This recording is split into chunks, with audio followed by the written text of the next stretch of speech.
Hello बच्चों, let's see the question. Methane is an electron rich hydride. ये हमें बताना है ये स्टेटमेंट ट्रू है या फॉल्स है। सबसे पहले हम लोग की कॉन्सेप्ट डिस्कस करते हैं क्वेश्चन का। की कॉन्सेप्ट क्वेश्चन का ये है कि इलेक्ट्रॉन प्रिसाइज हाइड्राइड होता क्या है। सबसे पहले electron precise hydride, electron precise hydride वो हाइड्राइड होता है is that hydride in which an atom that is forming bonds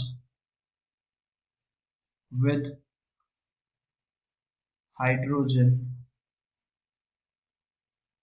atoms should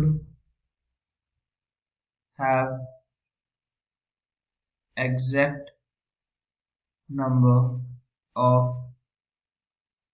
electrons as it requires to form normal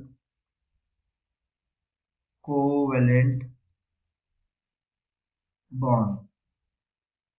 ये जो बात है वो इलेक्ट्रॉन प्रिसाइज हाइड्राइड के बारे में है। और इलेक्ट्रॉन प्रिसाइज हाइड्राइड अगर मीथेन है दैट इज CH4। अगर CH4 को देखोगे तो इसका जो इलेक्ट्रॉनिक कॉन्फ़िगरेशन है, इलेक्ट्रॉनिक कॉन्फ़िगरेशन वो क्या है 2s2 2p2। और जो कार्बन होता है उसके पास 4 वैलेंस इलेक्ट्रॉन्स होते हैं। 4 वैलेंस इलेक्ट्रॉन्स दिख रहा है यहाँ पे, S में 2 है एंड P में 2 है, तो 4 वैलेंस इलेक्ट्रॉन्स होते हैं। तो ये क्या करेगा, इट फॉर्म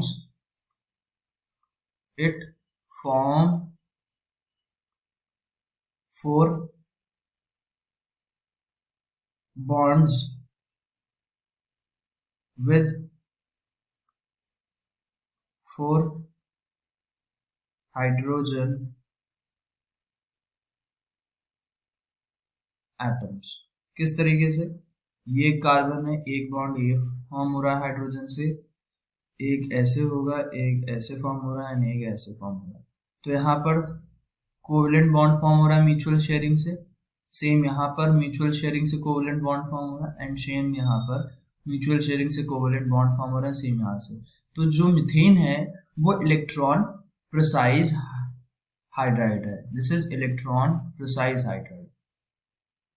और जो इलेक्ट्रॉन रिच हाइड्राइड होता है उसमें मोर नंबर ऑफ इलेक्ट्रॉन्स होते हैं, मोर नंबर ऑफ वैलेंस इलेक्ट्रॉन्स होते हैं, और उसके कुछ इलेक्ट्रॉन्स जो होते हैं वो as a lone pair act करते हैं। और जो इलेक्ट्रॉन रिच है उसका अगर एग्जांपल देखना चाहो तो वो NH3 होगा, जिसमें जो 2 इलेक्ट्रॉन्स होते हैं वो एक लोन पेयर की तरह भी एक्ट करते हैं उसमें। ये जो स्टेटमेंट है methane is a electron rich hydride, ये स्टेटमेंट जो है ये स्टेटमेंट फॉल्स है। Hope you understand the question well. Best of luck, students.